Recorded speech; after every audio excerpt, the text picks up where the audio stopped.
السلام علیکم ورحمۃ اللہ وبرکاتہ۔ اولاد نہ ہونے کی وجہ سے بیوی کو طلاق دینے لگا تو وہ میرے پاؤں میں گر کر بولی، یہ ظلم نہ کرو، میرے والدین مر چکے ہیں، میں کہاں جاؤں گی؟ لیکن میں اسے طلاق دے کر ترکی چلا گیا اور وہاں دوسری شادی کر لی، مگر اولاد نہ ہوئی۔ کئی سال گزر گئے۔ ایک دن باس نے کہا، آج میری بیوی اور بیٹا پاکستان سے آ رہے ہیں، تم نے میرے ساتھ ایئرپورٹ پر جانا ہے۔ جب میں ایئرپورٹ پر اترے تو پاس کی بیوی کو دیکھ کر میرے پیروں تلے سے زمین نکل گئی۔ ناظرین اکرام، آپ سے یہاں سے گزارش کرتا چلوں کہ آپ ہمارے A3 وائس اوور چینل کو ایک بار ضرور سبسکرائب کر لیں۔ اس ٹائم آپ کی سپورٹ کی مجھے سخت ضرورت ہے، کیونکہ میرا وائٹ ٹائم تو کمپلیٹ ہو چکا ہے، لیکن مجھے سبسکرائبروں کی ضرورت ہے۔ آپ بھائیوں کے ہی تعاون سے سب کچھ ہوگا۔ میں نے کبھی سوچا بھی نہیں تھا کہ میری اپنی غلطی ایک دن میرے سب سے بڑی سزا بن جائے گی۔ آج جب میں ماضی کو یاد کرتا ہوں تو محسوس ہوتا ہے کہ انسان اپنی خوشیوں کو اپنے ہی ہاتھوں برباد کرتا ہے، پھر قسمت پر الزام دیتا ہے۔ اور میری شادی کو چند ہی دن ہوئے تھے کہ مجھے لگنے لگا تھا جیسے میری زندگی مکمل ہو گئی۔ میری بیوی بہت نرم مزاج تھی اور وہ ہر کام دل سے کرتی تھی، میری پسند کا خیال رکھتی تھی، میری ہر چھوٹی بڑی ضروریات پوری کرنے کی کوشش کرتی تھی۔ میں بھی اس کی ان باتوں کی قدر کرتا تھا۔ ہم دونوں اکثر رات گئے تک بیٹھ کر اپنے آنے والے دنوں کے خواب دیکھا کرتے تھے۔ ہم دونوں کی سب سے بڑی خواہش یہی تھی کہ جلد ہمارے گھر ایک ننھا سا مہمان آئے۔ کبھی ہم بیٹے کی بات کرتے تو کبھی بیٹی کی۔ ان باتوں پر ہنستے بھی تھے اور ایک دوسرے کو چھیڑتے بھی تھے۔ مجھے یقین تھا کہ ہماری زندگی ہمیشہ اسی طرح خوشیوں سے بھری رہے گی۔ وقت گزرتا گیا، دیکھتے ہی دیکھتے شادی کو کئی مہینے گزر گئے۔ شروع میں کسی نے کوئی بات نہیں کی، لیکن پھر آہستہ آہستہ ہر ملنے والا ایک ہی سوال کرنے لگا، اولاد کی کوئی خوشخبری نہیں سنائی؟ میں پہلے مسکرا کر بات ٹال دیتا تھا، لیکن ہر دوسرے تیسرے دن یہی سوال سن کر میرے دل میں بے چینی پیدا ہونے لگی۔ گھر آتا تو خاموش رہنے لگا۔ میری بیوی میرے چہرے کی اداسی پڑھ لیتی تھی مگر کچھ نہ کہتی۔ ایک دن اس نے آہستہ سے کہا، اگر آپ پریشان ہیں تو ہم دونوں کسی اچھے ڈاکٹر سے مل لیتے ہیں۔ میں نے فوراً جواب نہیں دیا، بس خاموشی سے دوسری طرف دیکھنے لگا۔ نہ جانے کیوں مجھے اس کی یہ بات اچھی نہیں لگی۔ میرے دل نے ماننے سے انکار کر دیا کہ مسئلہ میری طرف بھی ہو سکتا ہے۔ دن گزرتے گئے اور رشتہ داروں کی باتیں بڑھتی گئیں۔ کبھی کوئی مذاق میں کہہ دیتا کہ ابھی تک گھر خاموش کیوں ہے؟ کبھی کوئی میری ماں سے پوچھ لیتا کہ پوتے کی خوشخبری کب سنو گی؟ یہ سب باتیں میرے دل میں زہر کی طرح اترنے لگیں۔ ایک شام میری ماں نے مجھے اپنے پاس بٹھایا اور بولی، بیٹا میں نے بہت برداشت کیا ہے، مگر اب مجھے لگتا ہے کہ مسئلہ تمہاری بیوی میں ہی ہے، ورنہ 1 سال ہونے والا ہے، ابھی تک کوئی خبر نہیں آئی۔ میں خاموش بیٹھا سنتا رہا۔ ماں کی باتیں میرے دل میں گھر کرتی چلی گئیں۔ اس رات میں کافی دیر تک جاگتا رہا۔ میری بیوی میرے پاس آ کر بیٹھی اور بولی، آپ کئی دنوں سے بہت خاموش ہیں، اگر کوئی پریشانی ہے تو مجھے بتائیں، ہم دونوں مل کر ہر مشکل کا حل نکال لیں گے۔ میں نے پہلی بار اس کی طرف سخت نظروں سے دیکھا۔ ہر بات کا ایک ہی حل ہوتا ہے۔ کیا وہ میری آواز سن کر چونک گئی؟ شاید اس نے پہلی بار مجھے اس لہجے میں بات کرتے دیکھا تھا۔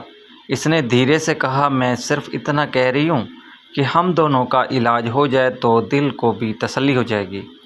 میں نے فوراً بات کاٹ دی، ہر بات میں ڈاکٹر مت کیا کرو۔ وہ خاموش ہو گئی۔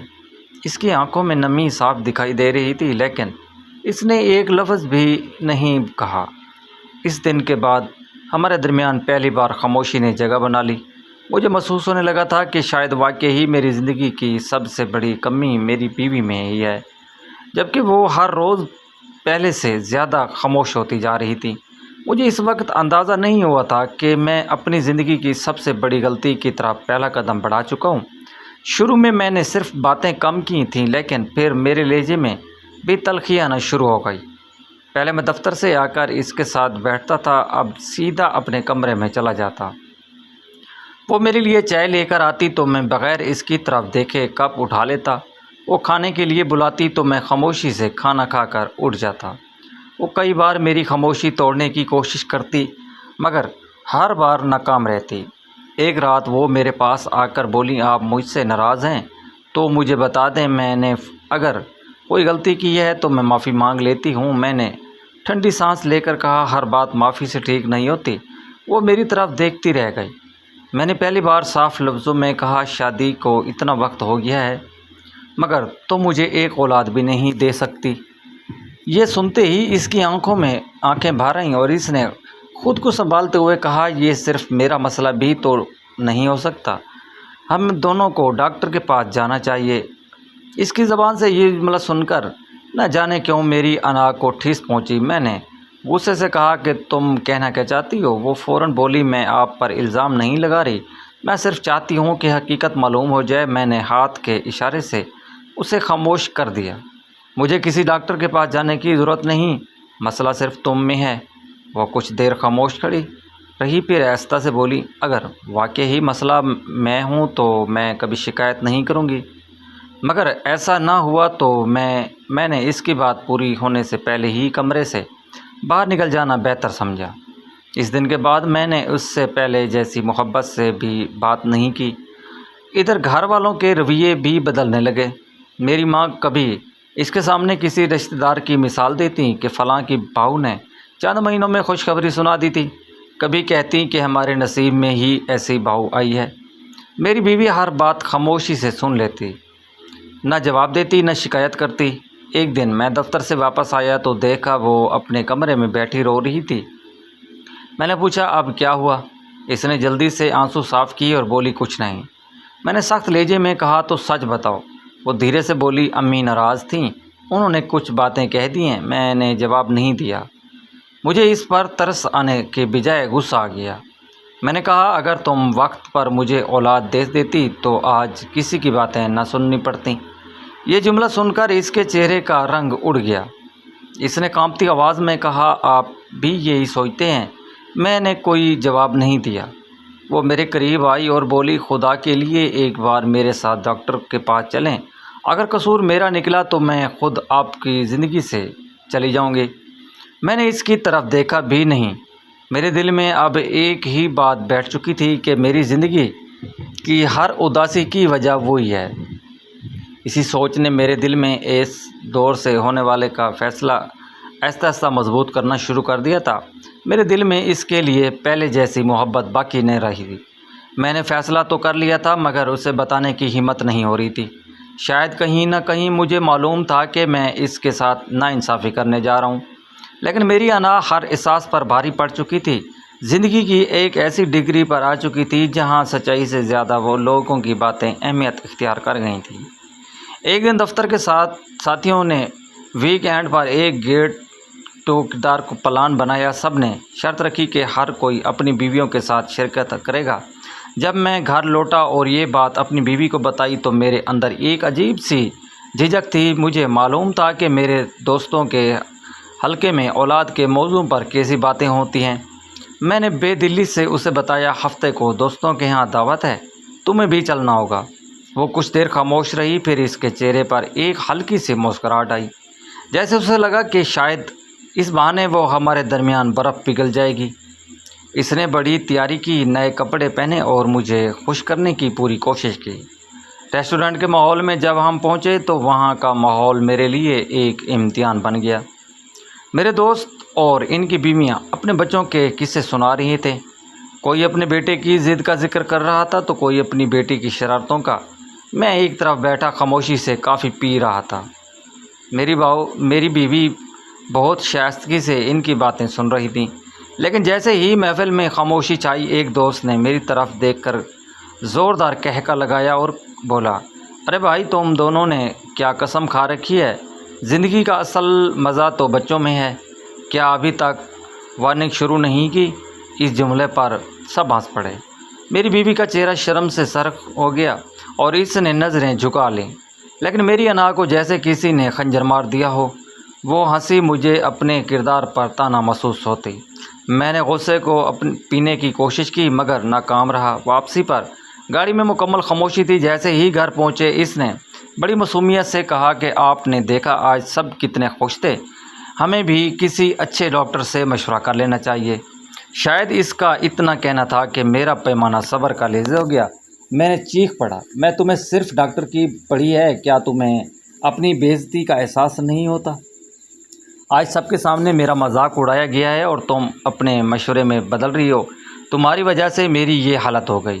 وہ روتے ہوئے بولی، میں نے تو خوشی کے لیے کہا تھا، اگر آپ کو تکلیف ہے تو میں خاموش رہوں گی، لیکن اس رات میں نے جو کچھ کہا وہ اس کے دل پر تیر بن کر لگا۔ میں نے کمرے کا دروازہ بند کر لیا اور وہ باہر صحن میں بیٹھی دیر تک روتی رہی۔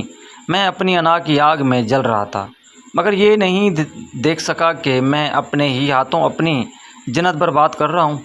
وہ رات قیامت خیز تھی۔ میری بیوی باہر صحن میں بیٹھی رہی اور میں کمرے میں بند ہو کر اپنی انا کی دیواروں کو مضبوط کرتا رہا۔ اگلے کچھ دن ایسے ہی گزر چکے تھے۔ ہم ایک ہی گھر میں دو اجنبی رہ رہے ہیں۔ وہ میرے لیے کھانا لاتی، کپڑے استری کرتی، گھر کا کام اور سلیقے سے انجام دیتی، لیکن اب اس کی آنکھوں میں وہ چمک نہیں تھی جو شادی کے ابتدائی دنوں میں ہوا کرتی تھی۔ میں نے جان بوجھ کر اس سے دوری اختیار کر لی تھی کہ تاکہ اسے احساس دلا سکوں کہ اس کی ناکامی کی وجہ سے ہماری زندگی ویران ہو گئی ہے۔ کچھ عرصہ ایسے ہی گزر گیا۔ گھر میں صف متم بچھی رہتی تھی۔ اس دوران میری ایک دور کی خالہ جو کافی روایتی سوچ کی مالک تھی ہمارے گھر آئیں، اور وہ میری ماں کی بہت قریبی تھیں اور ان کی ہر بات کو ایک حکم کا درجہ دیا جاتا تھا۔ چند دن ہمارے ہاں قیام کے دوران انہوں نے صورتحال کا بخوب مشاہدہ کیا اور ایک شام مجھے اکیلے میں بلا کر گویا ہمیں دیکھو بیٹا، اولاد اللہ کی دین ہے، یہ سچ ہے، مگر دنیا میں رہتے ہوئے کچھ فیصلے زمین حقائق کے مطابق کرنے پڑتے ہیں۔ تم جوان ہو، تمہارا گھر ویران ہے اور تمہاری بیوی کے بارے میں اب ہر جگہ مگوئیاں ہوتی ہیں۔ میری نظر میں ایک بہت اچھا رشتہ ہے، لڑکی نیک ہے، پڑھی لکھی ہے اور اس کے خاندان میں سب صاحب اولاد ہیں۔ تم دوسری شادی کر لو، تمہاری زندگی میں بھی رونقیں آ جائیں گی اور تمہاری ماں کا خواب بھی پورا ہو جائے گا۔ پہلی بیوی کو طلاق دینے کی ضرورت نہیں، بس اسے ایک طرف کر دو، پھر تم جانتے ہو کہ آگے کیا کرنا بہتر ہے۔ خالہ کی یہ باتیں میرے دل میں اتر گئیں۔ شاید میں اسی وقت کا منتظر تھا کہ کوئی مجھے اس فیصلے کے لیے ہمت دے۔ میں نے خالہ کو جواب دیا، خالہ آپ نے میرے دل کی بات کہہ دی ہے، میں اس بارے میں سنجیدگی سے سوچ رہا ہوں، مجھے کچھ وقت دیں، میں جلد ہی کوئی فیصلہ کر لوں گا۔ خالہ کے جانے کے بعد گھر کا ماحول ایک بار پھر بدل گیا۔ میری بیوی نے شاید کچھ سانپ لیا تھا، یا شاید اسے کسی نے خالہ کی باتوں کی بھینک دی تھی۔ اس رات جب میں اپنے کمرے میں بیٹھا کچھ سوچ رہا تھا، وہ میرے پاس آئی اور اس کی آنکھوں میں عجیب سا خوف اور کرب تھا۔ وہ میرے قدموں میں بیٹھ گئیں اور رونے لگیں۔ اس کے آنسو میری انا کی تمام دیواروں کو ہلا رہے تھے۔ اس نے سسکیوں کے درمیان کہا، میں نے سنا ہے کہ خالہ نے آپ کو دوسری شادی کا مشورہ دیا۔ میرے والدین اس دنیا میں نہیں ہیں، میرے پاس کوئی ٹھکانہ نہیں ہے، کوئی سہارا نہیں ہے۔ میں نے آپ کے ساتھ اپنی پوری زندگی کا خواب دیکھا تھا۔ اگر آپ کو اولاد کی اتنی ہی کمی ہے تو آپ مجھے چھوڑ دیں، لیکن دوسری شادی کر کے مجھے اس گھر میں ذلیل نہ کریں۔ مجھے بس ایک بار ڈاکٹر کے پاس چلنے کا موقع دیں، شاید ہم دونوں میں کسی کا بھی کوئی قصور نہ ہو اور صرف وقت کی بات ہو۔ وہ بری طرح رو رہی تھی۔ اس کے دل کی پکار میں ایک سچا در تھا اور جو میری انا کی جھنجھوڑ تھا۔ اس کے الفاظ نے میرے اندر کے اس ظلم انسان کو کچھ دیر کے لیے خاموش کر دیا تھا۔ میں نے دیکھا کہ وہ کس قدر بے بس ہے اور اس کے پاس اپنی صفائی میں کہنے کے لیے کچھ نہیں سوائے اپنی محبت اور وفاداری کے۔ اس کی حالت دیکھ کر میری وہ پختہ ارادہ جو میں نے خالہ کی باتوں سے قائم کیا تھا وہ ڈگمگانے لگا۔ میں نے سوچا کہ کیا واقعی اولاد کی خواہش میں اتنا گر سکتا ہوں کہ ایک بے بس انسان کا سہارا چھین لوں؟ کیا میرا ضمیر مجھے معاف کرے گا؟ اس رات میں نے فیصلہ کیا کہ میں فی الحال دوسری شادی کا ارادہ ترک کر دوں، لیکن یہ فیصلہ میری زندگی کا سب سے گھٹن فیصلہ ثابت ہونے والا تھا، کیونکہ میرا یہ واقعہ وقتی رحم گیا رنگ لائے گا۔ دن بدن میری ہمت جواب دیتی جا رہی تھی۔ میں بہت زیادہ چڑچڑا ہو گیا تھا اور میرا دل چاہتا تھا کہ میں اس کی شکل بھی نہ دیکھوں، بس اس سب سے کہیں دور بھاگ جاؤں، مگر بھاگ نہیں سکتا تھا۔ اور ایک دن میرا صبر بھی جواب دے گیا اور مجھ سے وہ غلطی ہو گئی جو اس وقت مجھے غلطی نہیں لگتی تھی، بلکہ مجھے سکون محسوس ہوا تھا، کہ میری جان چھوٹ گئی ہے، اب میں اپنی مرضی سے مستقبل کے بارے میں سوچ سکوں گا۔ ایک شام میں گھر آیا تو وہ میرے انتظار میں بیٹھی تھی۔ مجھے دیکھتے ہی بولی، آج میں نے ایک بہت اچھے ڈاکٹر سے وقت لیا ہے، بس آپ ایک بار میرے ساتھ چلیں۔ اگر قصور میرا نکلا تو میں کبھی آپ کے سامنے کوئی صفائی نہیں دوں گی۔ میں نے اس کی بات پوری ہونے سے پہلے ہی سخت لہجے میں کہا، مجھے کہیں نہیں جانا، مجھے کسی ڈاکٹر کی ضرورت نہیں۔ اس نے نم آنکھوں سے میری طرف دیکھا، پھر آپ مجھے کیوں سزا دے رہے ہیں؟ کم از کم سچ تو معلوم کر لیں۔ میں غصے سے کھڑا ہو گیا اور مجھے کسی سچ کی ضرورت نہیں، میں سب جانتا ہوں۔ وہ چند لمحے خاموش رہی، پھر کانپتی آواز میں بولی، اگر آپ نے پہلے ہی فیصلہ کر لیا ہے تو پھر مجھے بولنے کا حق بھی نہیں۔ میں نے اس وقت اسے طلاق دینے کا فیصلہ سنا دیا۔ میرے الفاظ سنتے ہی اس کا چہرہ زرد پڑ گیا۔ وہ چند قدم چل کر میرے قریب آئی اور اچانک میرے پاؤں میں گر گئی۔ خدا کے لیے ایسا ظلم نہ کریں، میرے ماں باپ اس دنیا میں نہیں ہیں، آپ کے سوا کوئی نہیں، اگر آپ مجھے چھوڑ دیں گے تو میں کہاں جاؤں گی؟ صرف ایک بار میرے ساتھ علاج کروا لیں۔ اس کی ہچکی بھری آواز بھی میرے دل کو نرم نہ کر سکی۔ میں نے اسے بازو سے پکڑ کر کھڑا کیا اور کہا کہ مجھے اپنی زندگی برباد نہیں کرنی۔ وہ مسلسل روتی رہی، بار بار معافی مانگتی رہی، کبھی اپنے نصیب کو کوستی تو کبھی مجھے اللہ کا واسطہ دیتی، مگر اس وقت میرے دل پر غرور کی ایسی چادر پڑ چکی تھی کہ مجھے اس کے آنسو بھی دکھائی نہیں دے رہے تھے۔ آخرکار میں نے اسے طلاق دے دی۔ وہ وہیں زمین پر بیٹھی رہ گئیں۔ اس کی آنکھوں میں ایک عجیب سی خاموشی تھی، جیسے اس کے سارے آنسو ختم ہو چکے ہوں۔ میں نے ایک بار بھی مڑ کر نہیں دیکھا، مجھے یقین تھا کہ میں صحیح فیصلہ کر رہا ہوں۔ چند ہی ہفتوں بعد میں ترکی چلا گیا، نئی نوکری شروع کی اور خود سے وعدہ کیا کہ اب نئی زندگی شروع کروں گا۔ مجھے پورا یقین تھا کہ دوسری شادی کے بعد میرے آنگن میں بھی اولاد کھیل رہی ہوگی اور میں اپنی پہلی بیوی کو ہمیشہ کے لیے بھول جاؤں گا۔ مجھے کیا معلوم تھا کہ اصل امتحان تو اب شروع ہوا تھا۔ ترکی آئے مجھے کافی عرصہ گزر چکا تھا۔ شروع میں ہر چیز نئی لگتی تھی، مگر آہستہ آہستہ میں اس ماحول کا عادی ہو گیا تھا۔ نوکری بھی اچھی چل رہی تھی اور تنخواہ بھی پہلے سے بہتر تھی۔ گھر والوں کے اصرار پر میں نے دوسری شادی کر لی۔ اس وقت مجھے پورا یقین تھا کہ میری پہلی شادی ٹوٹنے کی وجہ صرف بے اولادی تھی اور اب میری زندگی میں کوئی کمی باقی نہیں رہے گی۔ شادی کے بعد چند مہینے بہت اچھے گزرے۔ ہم دونوں مستقبل کے بارے میں باتیں کرتے، کبھی بچوں کے نام سوچتے تو کبھی ان کے لیے گھر میں ایک الگ کمرے کی منصوبہ بندی کرتے۔ میں دل میں خود کو جلد باپ بنتا ہوا دیکھنا چاہتا تھا، لیکن وقت گزرتا گیا اور ہر مہینہ پہلے جیسا ہی ختم ہونے لگا۔ شروع میں نے زیادہ توجہ نہیں دی، مگر جب 1 سال مکمل ہونے کو قریب آیا تو میرے دل میں پھر وہی بے چینی جنم لینے لگی جو پہلی شادی کے آخر دنوں میں رہتی تھی۔ ایک رات میری بیوی نے بہت نرمی سے کہا، ایک بات کہوں، برا تو نہیں مانیں گے؟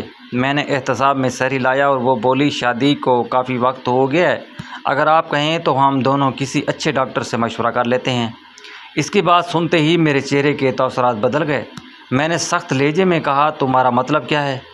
وہ گھبرا گئی، مگر پھر بھی ہمت کر کے بولی، میرا کوئی مطلب نہیں، میں صرف چاہتی ہوں کہ اگر کوئی مسئلہ ہے تو وہ وقت پر علاج ہو جائے۔ میں نے طنزیہ ہنسنا، عجیب بات ہے، ابھی سے ڈاکٹر کے چکر شروع ہو گئے، کہیں تم بھی اپنی ذمہ داری مجھ پر ڈالنے کی کوشش تو نہیں کر رہی؟ اس کی آنکھوں میں فوراً نمی اتر آئی، اور میں نے آپ پر کوئی الزام نہیں لگایا، میں تو صرف یہ کہہ رہی ہوں کہ ٹیسٹ دونوں کے ہونے چاہیے۔ میں نے غصے سے میز پر رکھا گلاس اٹھایا اور زور سے رکھ دیا۔ مجھے کسی ٹیسٹ کی ضرورت نہیں، اگر کوئی مسئلہ ہے تو وہ تمہارا ہے۔ وہ چند لمحے خاموش رہی، پھر دھیرے سے بولی، یہی بات تو شاید آپ نے اپنی پہلی بیوی سے بھی کہی ہوگی۔ اس کا یہ جملہ میرے دل پر تیر کی طرح لگا۔ میں غصے سے کھڑا ہو گیا، اور میری پہلی بیوی کا نام دوبارہ اپنی زبان پر مت لانا، اور وہ بھی پہلی بار خاموش نہ رہی۔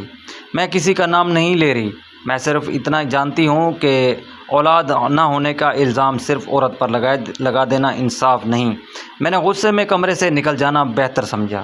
اس رات ہم دونوں نے ایک دوسرے سے کوئی بات نہیں کی۔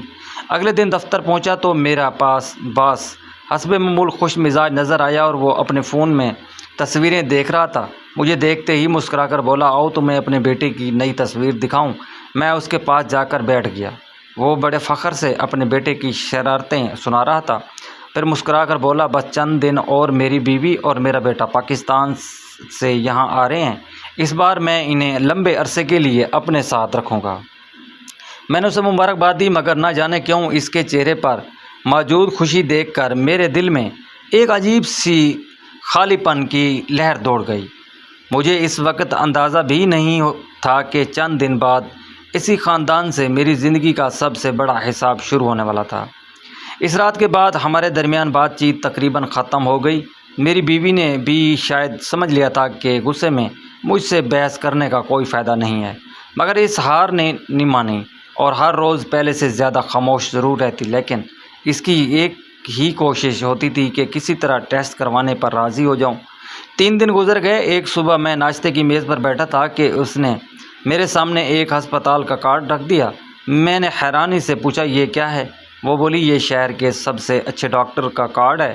میں نے وقت لے لیا ہے، صرف آج میرے ساتھ چلیں جائیں۔ میں نے کارڈ اٹھایا اور اس کے سامنے پھینک دیا۔ میں نے کہا تھا نا مجھے کسی ڈاکٹر کے پاس نہیں جانا۔ وہ پہلی بار غصے میں بولی، آپ ڈاکٹر سے نہیں ڈر رہے، آپ سچ سے ڈر رہے ہیں۔ اس کا یہ جملہ میرے دل پر لگا۔ میں نے غصے میں کہا، تم اپنی حد پار کر رہی ہو۔ اس نے بھی فوراً جواب دیا، حد تو آپ نے اس دن پار کی تھی جب آپ بغیر کسی ثبوت کے اپنی پہلی بیوی کو قصوروار ٹھہرایا تھا۔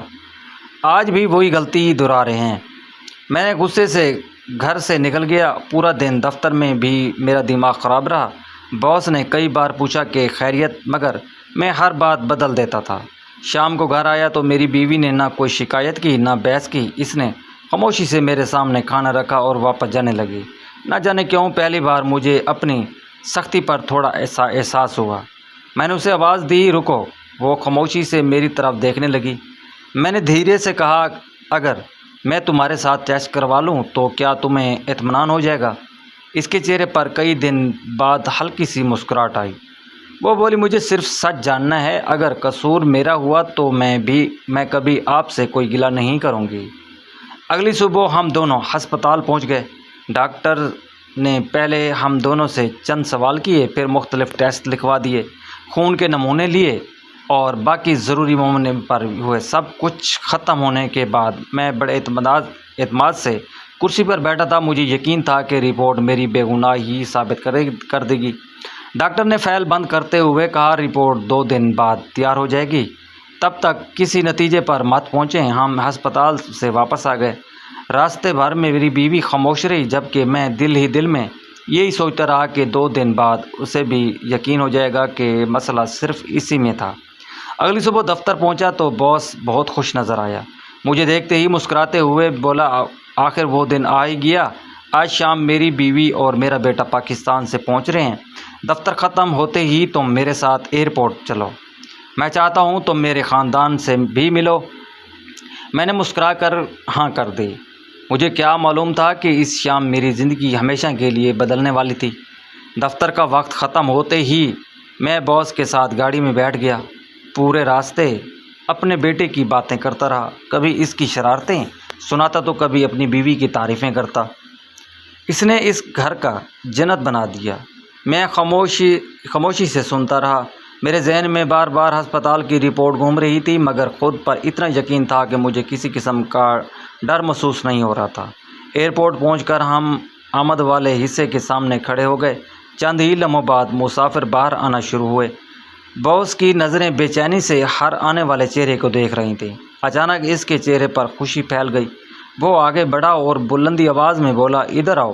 میں نے بھی بے اختیار اس کی طرف دیکھا۔ ایک عورت اپنے ننھے بیٹے کا ہاتھ پکڑے ہماری طرف آ رہی تھی۔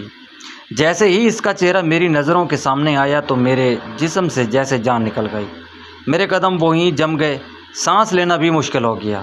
وہ میری پہلی بیوی تھی۔ اس نے بھی مجھے دیکھا اور ایک لمحے کے لیے اس کے قدم رک گئے، مگر اگلے ہی لمحے وہ خود کو سنبھال کر اپنے شوہر کے پاس آ گئیں۔ باس نے مسکراتے ہوئے اپنے بیٹے کو گود میں لیا، پھر میری طرف اشارہ کرتے ہوئے کہا، یہ میرے سب سے قابل ملازم ہیں۔ اس سے پہلے کہ میں کچھ بولتا، میری سابقہ بیوی نے میری طرف دیکھ کر آہستہ سے کہا، میں انہیں اچھی طرح جانتی ہوں۔ باس نے حیران ہو کر اس کی طرف دیکھا۔ وہ بولی، یہ وہی شخص ہے جنہوں نے مجھے بے اولادی کا الزام دے کر طلاق دے دی تھی۔ میرے کانوں میں جیسے دھماکہ ہوا۔ میں نظریں جھکائے خاموش کھڑا تھا۔ باس نے چند لمحے مجھے دیکھا، پھر گہری سانس لے کر بولا، طلاق کے چند ماہ بعد میری ان سے پاکستان میں ملاقات ہوئی تھی۔ یہ ایک اسکول میں ملازمت کر رہی تھی۔ کسی نے مجھے ان کی پوری کہانی بتائی۔ میں نے محسوس کیا کہ قصور ان کا نہیں تھا، بلکہ انہیں بغیر کسی ثبوت کے سزا دی گئی تھی۔ وہ کچھ دیر کا رکا، پھر اپنی بیوی کی طرف محبت سے دیکھ کر بولا، میں نے ان کے کردار کو دیکھا، ان کی عزت کی، پھر میں اپنے گھر والوں کی رضامندی سے ان سے شادی کر لی۔ اللہ نے ہماری زندگی میں ایسی برکت دی کہ آج یہ میرا بیٹا ہے۔ میری سابقہ بیوی نے اپنے بیٹے کو سر پر ہاتھ پھیرا اور میری طرف دیکھ کر صرف اتنا کہا، اللہ انصاف کرنے میں دیر ضرور کرتا ہے مگر اندھیر نہیں کرتا۔ میرے پاس کوئی جواب نہیں تھا۔ میں خاموشی سے وہیں سے نکل آیا اور پورے راستے میرے کانوں میں اسی کے الفاظ گونجتے رہے۔ جب میں گھر پہنچا تو میری دوسری بیوی صوفے پر بیٹھی میرا انتظار کر رہی تھی۔ اس کے ہاتھوں میں ہسپتال کی رپورٹ تھی۔ میں آہستہ آہستہ گھر کے اندر داخل ہوا۔ میرا ذہن ابھی تک ایئرپورٹ والے منظر سے باہر نہیں آ رہا تھا۔ میری دوسری بیوی صوفے پر خاموش بیٹھی تھی۔ اس کے ہاتھ میں ہسپتال کی رپورٹ تھی۔ اس نے میری طرف دیکھا مگر اس کی آنکھوں میں پہلے والی نرمی نہیں تھی۔ میں نے خود کو سنبھالتے ہوئے پوچھا، رپورٹ آ گئی؟ اس نے خاموشی سے وہ رپورٹ میری طرف بڑھا دی۔ میرے ہاتھ کانپ رہے تھے۔ جیسے ہی میں نے رپورٹ کھولی تو میری آنکھیں ایک ہی جگہ جم کر رہ گئیں۔ چند لمحوں تک مجھے کچھ سمجھ نہیں آ رہا تھا، پھر دوبارہ پڑھا۔ الفاظ وہی تھے، اولاد نہ ہونے کی بنیاد وجہ میرے ٹیسٹ میں پائی گئی خرابی تھی۔ رپورٹ میرے ہاتھ سے پھسل کر زمین پر گر گئی۔ میں نے بے یقینی سے اپنی بیوی کی طرف دیکھا، اور یہ جھوٹ ہے، وہ تلخ لہجے میں بولی۔ یہ جھوٹ نہیں، ڈاکٹر کی رپورٹ ہے، اس لیے میں بار بار کہتی تھی کہ دونوں کے ٹیسٹ ہونے چاہیے۔ میرے پاس کوئی جواب نہیں تھا۔ میری زبان جیسے ہی بند ہو چکی تھی۔ وہ اپنی جگہ سے اٹھی اور بولی، آج مجھے تمہاری پہلی بیوی کی تکلیف سمجھ آ گئی۔ تم نے بغیر کسی ثبوت کے اسے بانجھ قرار دے دیا، اس کی منتیں بھی نہ سنیں، اس کے آنسو بھی نہ دیکھے، اور آج اللہ تعالیٰ نے تمہیں وہی سچ تمہارے سامنے لا کر کھڑا کر دیا۔ میں نے دھیرے سے کہا، مجھ سے غلطی ہو گئی۔ وہ کڑوی مسکراہٹ کے ساتھ بولی، یہ غلطی نہیں، ظلم تھا۔ وہ چند لمحے خاموش رہی، پھر میری آنکھوں میں دیکھ کر بولی، تم مرد ہونے کے غرور میں ایک بے گناہ عورت کی زندگی اجاڑے تھے۔ آج تمہیں معلوم ہو گیا ہے کہ اولاد نہ ہونے کی وجہ کون تھا۔ تمہیں اپنی مردانگی پر بڑا غرور تھا نا؟ میں نے سر جھکا لیا۔ میرے پاس صفائی دینے کے لیے کوئی الفاظ بھی نہیں تھا۔ اس نے میز پر پڑی اپنی انگوٹھی اتار دی اور میرے سامنے رکھ دی۔ میں ایسے انسان کے ساتھ نہیں رہ سکتی جو اپنی انا کے لیے کسی کی پوری زندگی برباد کرتے۔ وہ دروازے کی طرف بڑھی، پھر رکی اور آخری بار میری طرف دیکھ کر بولی، جس عورت کو تم نے نااہل سمجھ کر چھوڑ دیا تھا، آج وہ اپنے شوہر اور بیٹے کے ساتھ خوش ہے، اور تم آج بھی اسے اکیلے کھڑے ہو۔ یہی مکافات عمل ہے۔ اور دروازے بند ہونے کی آواز پورے گھر میں گونجتی رہی۔ میں وہیں زمین پر بیٹھ گیا۔ میرے سامنے رپورٹ پڑی تھی اور میں آنکھوں کے سامنے پہلی بیوی کے آنسو گردش کر رہے تھے۔ آج پہلی بار مجھے احساس ہوا کہ میں نے ایک بے گناہ عورت کو نہیں بلکہ اپنی ہی خوشیوں کو طلاق دی تھی۔ اللہ نے مجھے میری زیادتی کا حساب اسی دنیا میں دے دیا تھا۔